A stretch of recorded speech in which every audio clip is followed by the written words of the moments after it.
El tema es bastante interesante y sencillo, el que vamos a ver el día de hoy. Ingeniería de control. Vamos a trabajar con el tema de la estabilidad. Entonces, el objetivo de esta sesión es que a través de la función de transferencia nosotros podamos determinar la estabilidad del sistema, ¿no? Analizar la estabilidad. Como por ejemplo utilizando el criterio de Routh-Hurwitz. Bien, entonces, el día de hoy estamos dando inicio al tema que sería conocido como estabilidad. Bien, el tema de estabilidad. Nosotros sabemos que un sistema, ¿no? Este sistema puede ser representado por una función de transferencia, ¿no? O sea, cualquier sistema nosotros lo representamos por un bloque. Ya hemos estudiado el tema de lo que son bloques, ¿no? Y estamos trabajando acá en este curso con sistemas SISO, una sola entrada y una sola salida.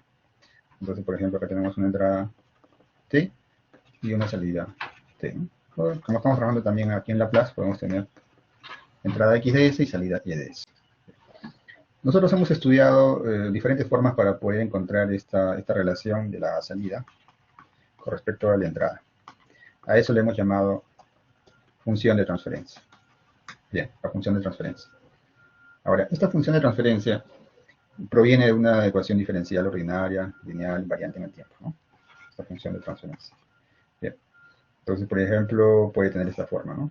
Puede tener um, b sub n, b sub m, s a la m, más b sub m menos 1, s a la n menos 1, más puntos suspensivos, hasta que vamos a llegar a un b sub 1s más un b sub 0. ¿Sí? Ese puede ser el numerador. Y en el denominador podríamos tener lo siguiente, ¿no? Un a sub n s elevado a la n más un a sub n menos 1 s elevado a la n menos 1 más puntos suspensivos hasta un a sub 1 s más un a sub 0. ¿Sí? Un a sub 0. Esa es la función de transferencia de nuestro sistema. Bien, entonces representa cualquier cosa, ¿no? Puede ser un tanque, puede ser cualquier sistema, temperatura, en fin, X, ¿no? Cualquiera de ellos. Ahora, hoy en día no son tan complejos así, ¿no? Tratamos de simplificarlo. Tratamos de simplificar siempre para obtener la función de transferencia. Esta función de transferencia también, si es que se llega a factorizar, si se llega a resolver, si se llegan a encontrar las raíces tanto en el numerador como en el denominador, entonces estos se convertirían de la siguiente manera, ¿no? Tendría en realidad una productoria, ¿no? Una productoria de raíces en el numerador. Por ejemplo, un z a la k, ¿no? Con k igual a 1 hasta m. Ya está. Eso sería que se llama. Si es que llego a resolver arriba en el numerador todo el polinomio, ¿no? Puedo encontrar sus raíces. Si eso sucede en el numerador, algo similar sucede en el denominador, donde también voy a poder factorizar y obtener una productoria, ¿sí? Una productoria de S más P sub. Para diferenciarlo de arriba, vamos a llamarle P sub R, ¿no? Con R que empieza, digamos, bueno, aquí empezamos en 0, ¿no? En 0 hasta en este caso n. Acá también empezamos en 0. Bueno, asumiendo, ¿no? Ya está. Eso serían, o sea, luego de nuestra función de transferencia la podemos resolver y obtener esto. O sea, la podemos resolver, obtener sus raíces y representar tanto el polinomio numerador como el polinomio denominador como un producto de varias raíces. Vamos repasando, ¿eh? A estas raíces en el numerador, a las soluciones, ¿okay? Las soluciones, en matemática nosotros le dimos el nombre de raíces, ¿no? Soluciones, raíces, etc. Básicamente le llamábamos raíces, ¿no? La mayoría. Entonces, estas soluciones son los ceros, representados por un cero, ¿no? Por un redondito, un cero, ¿no? Y en el denominador son conocidos como los polos, ¿no?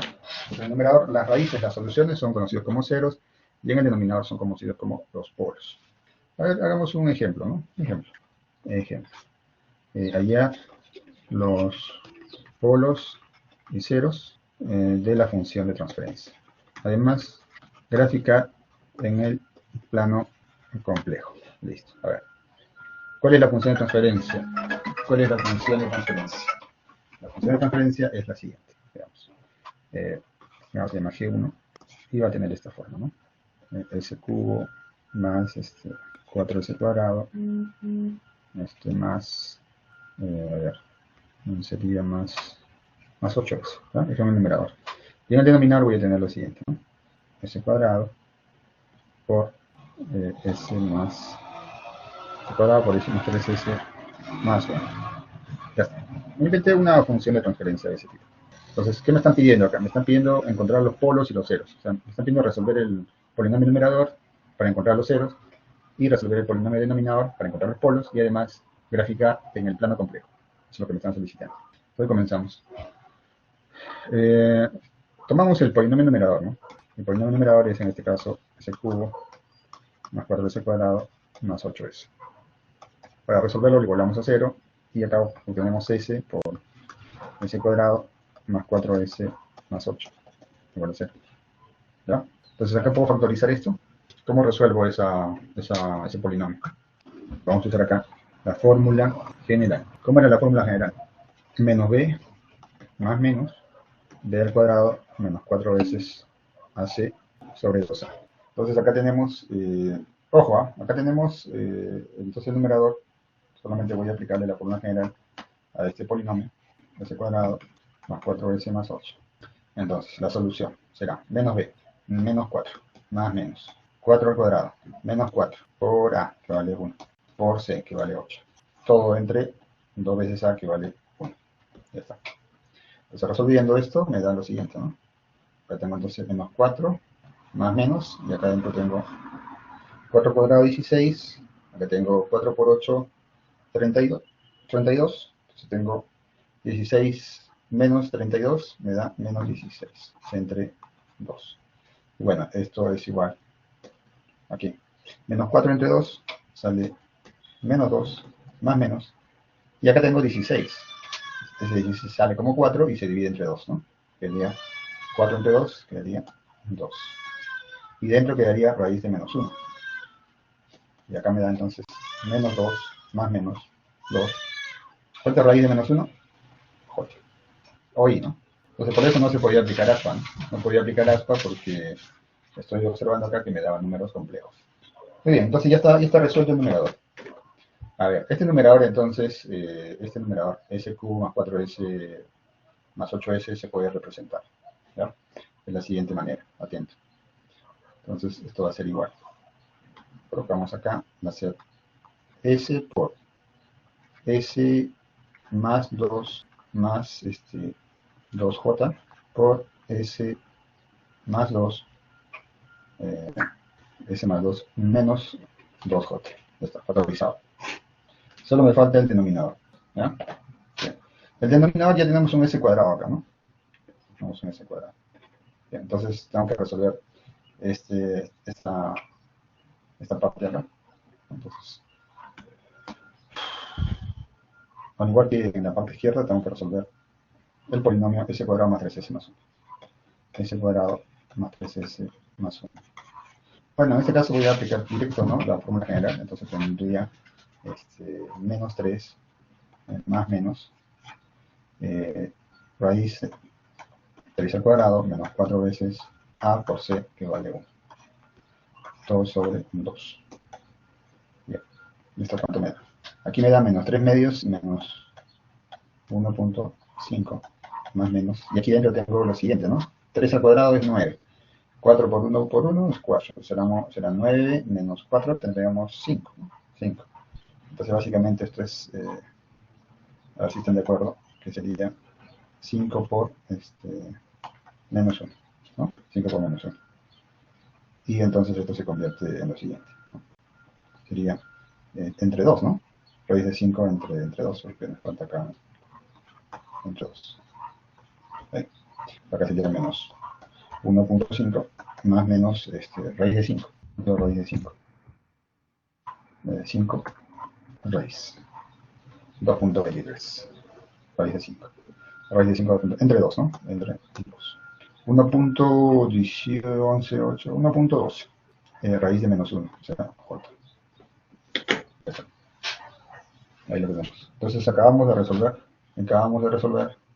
el polinomio denominador también. Entonces acá sería S más 1.5 más 1.12 J por S más 1 menos 1.12 J. Ese sería mi sistema, mi función de transferencia. Bien, ya está. Ya hice la primera parte, ¿no? Me piden allá los polos y los ceros, ya los encontré. Arriba, todas las soluciones del numerador son los los ceros. Y en el denominador tenemos los polos. Entonces ahí hay una cancelación de polos y ceros, ¿no? Una cancelación de raíces que se encuentran en el numerador con las raíces que se encuentran en el denominador. Muy bien, entonces lo que me va a tocar dibujar, la segunda parte me pide graficar, ¿no? Me pide dibujar en el plano complejo. Lo voy a hacer acá. Acá que se vea S más 2 más 2J por S más 2 menos 2J, en nuestro ejemplo. Y en el denominador tengo S por S más 1.5 más 1.12J por S más 1.5 menos 1.12J. Ahí está. Esa es mi función de transferencia. Bueno, al pulso nada más. Ahí está. Bien. Entonces ahora tengo que graficar esto, ¿no? Estos polos y estos ceros, ¿no? Entonces repito, estos son conocidos como los ceros. Y estos de aquí son los polos. Entonces lo vamos a graficar. Atención. Me piden graficar polos y ceros. Entonces, vamos a graficarlos aquí en el plano complejo. Entonces, este es nuestro plano S. Plano S también conocido como plano complejo. ¿Por qué? Porque el eje X son los números reales y el eje Y son los números imaginarios. Muy bien. Entonces, a ver, tengo menos 2, ¿no? Menos 2 y menos 1.5. Entonces, acá será menos 1, menos 2. Y acá será más 1, más 2. Y en el caso del eje imaginario tendremos J, y por acá tendremos 2J. Abajo tendremos menos J y menos 2J. Este es mi plano S. Entonces vamos a ubicar acá los polos y los ceros. En el caso de los ceros están en menos 2, menos 2, menos 2 y menos 2J, ¿no? Y más J. Ahí estamos. Estamos acá, acá. Esa es una ubicación. Como es un 0, ¿sí? Es un 0, entonces los ceros se representan por redonditos, ¿no? Tenemos un 0. Y como siempre cuando existe una raíz que tiene parte imaginaria, ¿sí? Siempre va a estar su complejo conjugado. Entonces si está el menos 2 más 2J, está el menos 2 menos 2J. Ahí está el otro 0. ¿Ya? Inclusive le podemos decir este de acá este es el menos 2 más 2J. Y este aquí es el menos 2 menos 2J. Ya, ubicados los ceros. Ahora los polos, ¿no? Tengo un polo en 0 justo acá. Este es el 0. Ahí está, 0. Entonces tengo ahí un polo en 0, ¿no? Acá está S y acá. Y los polos se representan por una X. Ahí tengo un polo. Tengo otro polo en menos 1.5. Este más o menos por aquí. Más 1.12J. Pues acá es 1, acá es 1.5, debe ser más o menos por acá.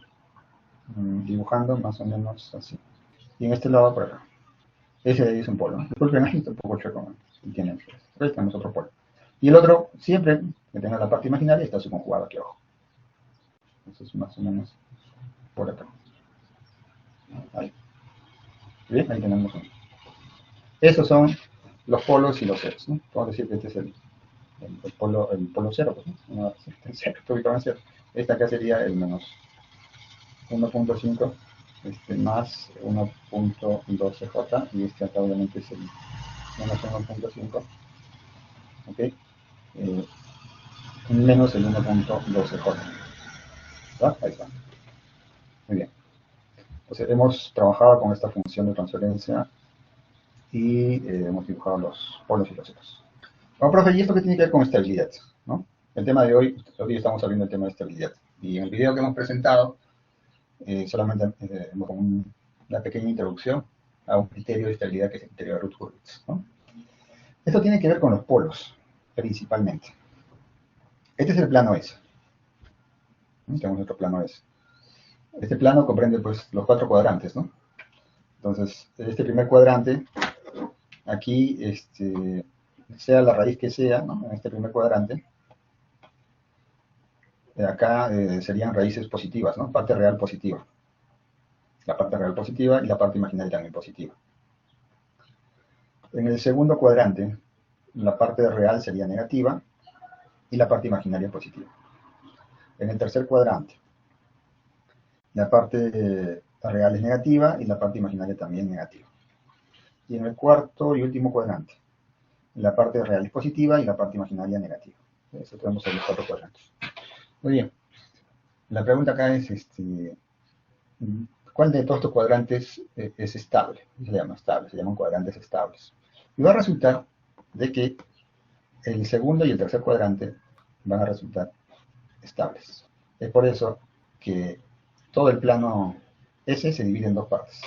Se llaman semiplano izquierdo, ¿no? Y semiplano derecho. Este de aquí se le llama semiplano, así le llaman, ¿no? Izquierdo. Por lo tanto, aquí sería el semiplano derecho. Bueno, vamos al clavo directo, ¿no? Aquellos sistemas cuyos polos se encuentran en el semiplano izquierdo son considerados sistemas estables. Entonces, hablando de estabilidad, aquellos sistemas que poseen polos, estoy hablando de los polos, no estoy hablando de los cercos, estoy hablando de los polos. Aquellos sistemas que poseen polos en el semiplano izquierdo, ¿sí? Semiplano izquierdo, se consideran estables. Y bueno, ¿por qué? ¿Por qué se consideran estables? La respuesta la podemos dar aquí, así de esta manera. Bueno, pero antes de ir a esa, apunten, ¿no? Los polos en el semiplano izquierdo son sistemas estables. Inclusive discutiendo de que sobre el eje, y el eje imaginario, este eje que está acá, ¿dónde está? ¿Está a la izquierda o está a la derecha? Porque está en la mitad, ¿no? Debe pertenecer a algún lado. Bien, entonces, nosotros vamos a considerar que este eje imaginario también va a ser inestable. O sea, si tenemos polos ahí, van a ser inestables. Pero tiene que estar dentro del semiplano izquierdo. Ni siquiera sobre el eje Y, sobre el eje imaginario, ni siquiera. Tiene que estar dentro, o sea, más a la izquierda, para considerarse estables. ¿Ya? Entonces eso es también importante bien mencionar. ¿Qué más? A ver, señores, ¿qué más aquí? Ah, sí, también quería mencionar lo siguiente. Cuando uno factoriza acá el sistema, ¿no? ¿Te acuerdas de dónde venía esto? El sistema, la función de transferencia, polinomio numerador, polinomio denominador, y esto se factorizaba. ¿Qué sucede ahora? Una vez que está factorizado, entonces ya tienes todos los polos y sabes que son negativos o son positivos, ¿no? ¿Por qué decimos que si es que un sistema, todos sus raíces, todos sus polos son negativos, el sistema es estable? ¿Por qué decimos eso? Por lo siguiente. Entonces, esto se puede colocar de la siguiente manera. Aquí en el numerador como que no me interesa mucho, ¿no?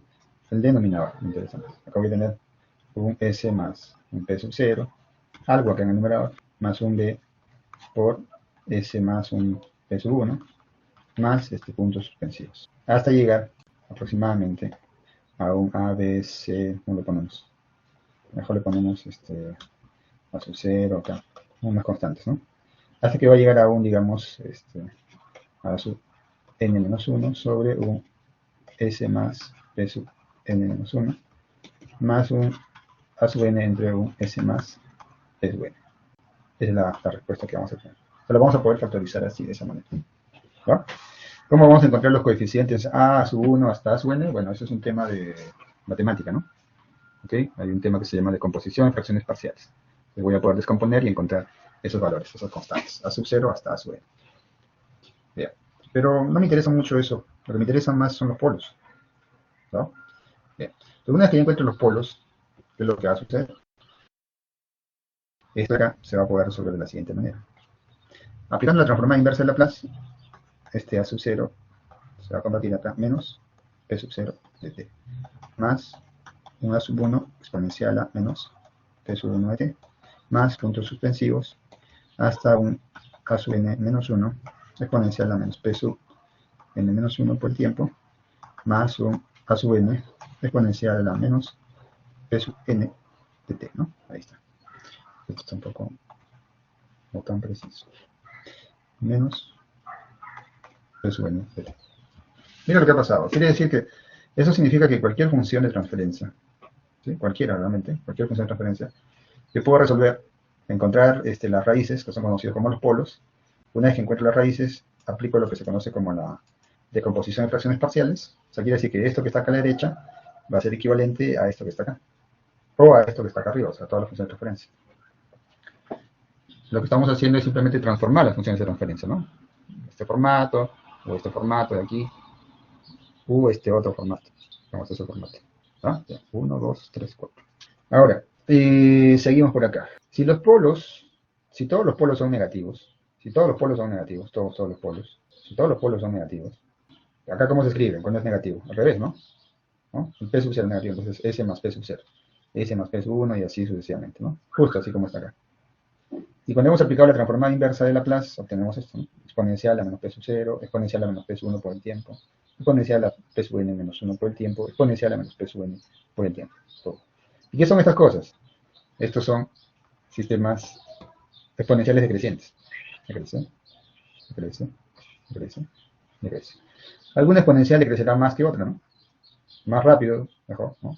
Alguna exponencial será más rápida, o sea, se va a pagar más rápido, o será más lenta que la otra, no interesa. Pero lo que sí estamos seguros es de que estas exponenciales van a decrecer y tender a cero. De eso sí estamos seguros. Entonces, sea lo que suceda, sea la excitación que llegue al sistema, la entrada, la perturbación, etcétera, después de un tiempo estos van a cambiar, se van a excitar y van a generar estas exponenciales decrecientes. Al final, luego de la excitación, van a empezar a bajar hasta que el sistema otra vez se establece. Ese es el comportamiento, ¿okay?, de este tipo de sistemas. Quiere decir que los sistemas son estables. Por más de que sufran algún cambio, el sistema va a volver a un estado de estable, a un estado donde no va a cambiar, ya no va a variar. A eso se refiere. Ese es un sistema, ¿okay?, estable. ¿Ok? Bien. Ahora, ¿qué hubiera pasado si yo hubiera tenido un polo acá a la derecha? ¿No? Voy a inventar acá un polo. A ver, color naranja. Y todavía para hacerlo más fácil, un polo acá real. Un polo, un S menos 2. Por ejemplo, ¿por qué no coloco S menos 2? Porque es positivo, ¿no? De que ir con menos 2. S menos 2. ¿Ya? Entonces acá me faltaría completar, ¿no? Acá iría más o menos un más, no sé, o un A sub K le voy a colocar, ¿no? Y acá voy a colocar S menos, ¿qué nombre estoy dando? 2, ¿no? 2, efectivamente, S menos 2. Entonces acá iría un S menos 2. Y eso acá se va a convertir en más un A sub K exponencial a, digamos, 2t, ¿no? En ese caso, 2t. ¿Y cómo es un exponencial, digamos, con exponente positivo? ¿Cómo es? Es una señal que crece, crece, crece, crece, crece, crece, crece. Nunca se estabiliza. ¿Sí? Eso es lo exponencial. Crece indefinidamente. ¿Qué significa eso? Que es inestable. ¿Sí? Si yo sumo todas estas, mira, profe, pero ya está bien, ese es inestable, ¿no? Pero todo el sistema será inestable. Entonces, ¿qué opina? A ver. Este primero, después de un tiempo se hace cero, ¿no? El P sub 0. A ver, el P sub 1, igual, después de un tiempo se va a hacer cero. Quizás más rápido que el P sub 0 o más lento, no interesa, pero al final se va a hacer cero. Y todos los términos de polos, pues, polos negativos, todos esos polos negativos van a tender a cero. Todos son estables. El polo que se encuentra en el lado positivo, ¿no? El exponencial al lado 2t. Ese va a ser el único polo, ¿ok? El S-2, que va a dar origen a este exponencial creciente. Entonces, como va a crecer, crecer, crecer, nunca se va a detener, nunca se estabiliza, es considerado un sistema inestable. No se estabiliza, ¿no? Llega una perturbación, llega algún cambio y el sistema sigue cambiando, cambiando, cambiando, cambiando, no para. Matemáticamente se puede ir al infinito, pero en la práctica, la aplicación va a depender, ¿no?, de con qué se alimenta, ¿no? Si la fuente de alimentación es, digamos, 30 voltios, más de 30 no vas a poder dar. ¿De dónde vas a sacar? ¿No? Por más de que la matemática te diga, no, acá necesitas 50, pero la batería es de 30, ¿no? La fuente es de 30, ¿de dónde voy a sacar? No hay forma, ¿entiendes? ¿No? Entonces, esos son los sistemas inestables. O sea, basta que un polito, se encuentre en el plano positivo. Ese polito que está en el plano positivo, o sea, en el plano derecho, perdón, ¿sí? Ese polito que está en el plano derecho, puede estar acá en 2 o puede estar en 0.01, ¿no? Interesa, ya es positivo, ¿no? Ese polo positivo cambia, ¿no?, el sistema, porque agregas una nueva fracción en la descomposición, una nueva fracción donde tienes ahí el polo positivo. Y ese polo positivo, a diferencia de los otros que son todos negativos, va a generar un exponencial con exponente positivo. ¿Va? Está generando un exponencial con exponente positivo. Ese polo que se encuentra positivo y ese exponencial creciente nunca se va a detener. Entonces, por más de que el sistema yo lo excite, nunca más se va a detener. Va a comenzar a crecer y hasta que se va a desestabilizar. Algunos sistemas se van a romper, otros, etc. ¿verdad? Eso es que un sistema sea inestable. O sea, de pronto el sistema estaba estático, estaba en reposo. le inyectas una señal y el sistema se excita. Y luego, como tiene un polo positivo, este polo positivo entra en resonancia y pum, desestabiliza todo el sistema. Cuando nosotros estudiamos un sistema, aquí en control, modelamos el sistema, obtenemos esto acá, que son polinomios. Esos polinomios tienen raíces. Esas raíces, que se conocen ceros y polos, tienen esta característica, ¿no? Este tipo de características. Eso genera este tipo de comportamientos. Entonces hay que tener cuidado con esos sistemas que pueden entrar en resonancia, ¿no? Se pueden activar, el polo positivo, por ejemplo, y causan esos eventos. Basta uno, ¿eh? Basta uno. Lo dirán, pero profe, los demás son todos negativos, ¿no? Uno no le va a hacer nada. Bueno, ese uno, es que pasa que los otros se hacen cero, ¿no? Los otros se cancelan, se estabilizan, y este no, pues, se crece indefinidamente. Entonces, ¿a qué conclusión llegamos? De que tengo que averiguar si mi función de transferencia posee polos positivos. Ese es el tema de estabilidad. Mañana lo terminamos. Análisis de estabilidad mediante ubicación de polos y estabilidad mediante Routh-Hurwitz. Entonces, bajo este método, con este método nosotros vamos a poder determinar si es que los polos, si las raíces de la ecuación característica se encuentran en el semiplano izquierdo, ¿no? ¿Ok? O si las raíces se encuentran en el semiplano derecho. ¿En qué consta el método? Es un procedimiento realmente. Un procedimiento que uno sigue paso a paso. ¿Ya? Bien. Bien. Pero el método tiene algunas condiciones, ¿okay? Tiene algunas condiciones, le llamamos condiciones necesarias, ¿okay? Pero no absolutas, ¿no?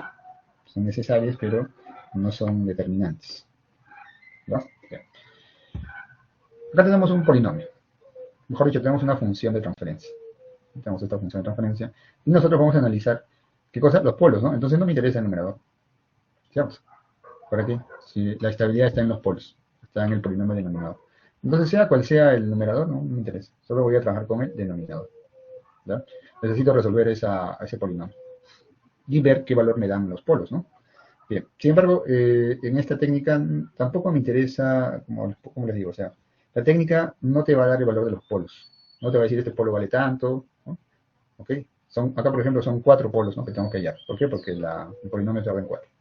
Entonces, esta técnica que vamos a ver no nos va a dar el valor de los polos. No. ¿Okay? Lo que sí nos va a dar es si es que existieran polos positivos. En eso se basa la técnica. O sea, vamos a hacer un procedimiento, el cual, si se cumple, pues me va a asegurar de que todos los polos se encuentran en el semiplano izquierdo. No me van a decir cuánto valen, pero me va a asegurar de que todos se encuentran en el semiplano izquierdo, con lo cual tú puedes asegurar de que el sistema es estable, ¿no? Ahora, la técnica también, el procedimiento también te va a decir si es que alguno de los polos está en el semiplano derecho, ¿no? Y basta que uno, como ya hemos explicado, como vimos hace un momento, basta que un polo sea positivo para que todo el sistema sea inestable, ¿no? Además, la técnica también te va a indicar cuántos polos serían esos que son positivos, cuántos, ¿no? Esa es la técnica. Repito, ni los polos negativos ni los polos positivos no te van a dar su valor. Comenzamos. ¿De qué se trata esto? Este es un procedimiento que uno tiene que seguir, ¿okay?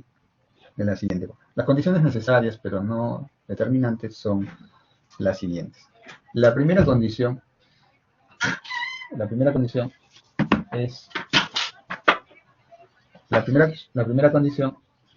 es de que los coeficientes del polinomio denominador, obviamente tiene que estar desarrollado todo el polinomio, ¿no? Obvio, ¿no? No puede estar, no, tienes que multiplicarlo, tiene que estar ahí todo el polinomio. La primera condición es de que todos los coeficientes tienen que existir, ¿no? ¿Cómo así? O sea, por ejemplo, si tú detectas que tu polinomio es de orden 4, entonces tiene que estar el coeficiente de la S cubo, tiene que estar el coeficiente del S cuadrado, tiene que estar el coeficiente de la S a la 1, de la S a la Z, todos. Si te falta alguno de ellos, ¿pero qué pasa si el polinomio viene acá y no está acá? No se encuentra. Es un AS en la cuarta más un A sub 2 S al cuadrado más un A sub 1 S y así. Y no está el S cubo. ¿Qué significa eso? De que su coeficiente vale 0. Entonces, ahí no hay arranque, tú puedes decir el sistema es inestable. ¿Sí? Deben existir seguramente polos positivos. No sabes cuántos, pero hay. puedes afirmar que hay polos positivos. ¿Ya? Esa es una condición. ¿Okay? Tú de frente puedes indicar ya, el sistema es inestable, así de simple. Ya, esa es una. Otra es, ya, bien, todos están presentes. Es la cuarta, todos los coeficientes, hasta la S la 0, todos. La siguiente condición es que todos tienen que tener el mismo signo, todos los coeficientes. O sea, si este es positivo, todos tienen que ser positivos, positivo. O si todos son negativos, si uno es negativo, todos tienen que ser negativos, todos tienen que ser negativos. ¿Okay? Pero ¿qué pasa si cualquiera de ahí, uno de ellos es de signo negativo? Menos. Todos los demás son positivos y uno es negativo. Basta que uno cambie de signo para que tú digas que el sistema es inestable. Frente también, sin miedo. No sabes cuántos polos son, ¿ok? Que están a la derecha, pero puedes asegurar que sí existen. Uno al menos, ¿ok? Pueden ser dos, no sabes, pero existen polos positivos y el sistema es inestable. ¿Ok? Bien. Por eso son las condiciones necesarias, pero no suficientes. ¿Ya? Ahora, profe, ¿qué pasa si cumplo con las dos condiciones? Están presentes todos los coeficientes, todos son del mismo signo. ¿Qué digo? ¿El sistema es estable? No, no sabes todavía. Tienes que seguir un procedimiento más. ¿Okay? Por eso se llaman condiciones, ¿okay? Necesarias, pero no suficientes. ¿Ya? Una vez que se cumplan esas dos condiciones, recién empieza el procedimiento operativo. Lo que se hace es lo siguiente. Se toman dos filas, se empiezan, ¿okay?, a colocar todas las S, desde la S mayor, S a la cuarta, S cubo, S cuadrado, S a la mitad, en este caso hasta la S a la cero. ¿Ya? Ese es el procedimiento que se sigue. Siempre se empieza con el mayor, ¿ya? Entonces hay casos en que el mayor sea par, en este caso es 4, ¿no? Es par. Y hay otros casos en que el exponente es impar, ¿no? Entonces comenzará con el impar, ¿no? Y luego, se llena una tabla. Esa tabla, en la primera fila donde está la S digamos, en este caso, repito, en este caso es par, ¿sí? Se llenan todos los coeficientes pares, ¿no? Correspondientes a las S pares, ¿no? Por ejemplo, está el A sub 4, que es el coeficiente de S a la cuarta. Está el A sub 2, que es el coeficiente de S cuadrado. Y está el A sub 0, que es el coeficiente de S a la 0, ¿no? Todos los pares.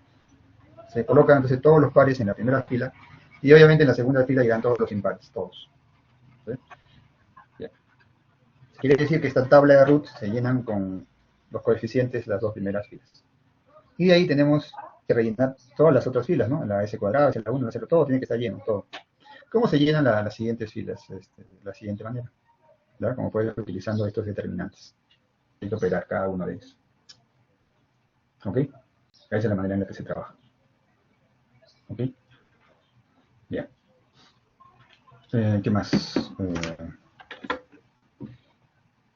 Una vez que se llene toda esa tabla, ahí tienen los valores, ¿no? Por ejemplo, ¿no? Este B sub 1, ¿cómo se calcula? Se toman estos dos valores anteriores, A sub 4, A sub 3. Luego los siguientes, A sub 2, A sub 1, se calcula un determinante, ¿okay? Esta matriz 2 por menos, y se divide entre A sub 3. De esa manera se calculan todos los elementos de esta fila.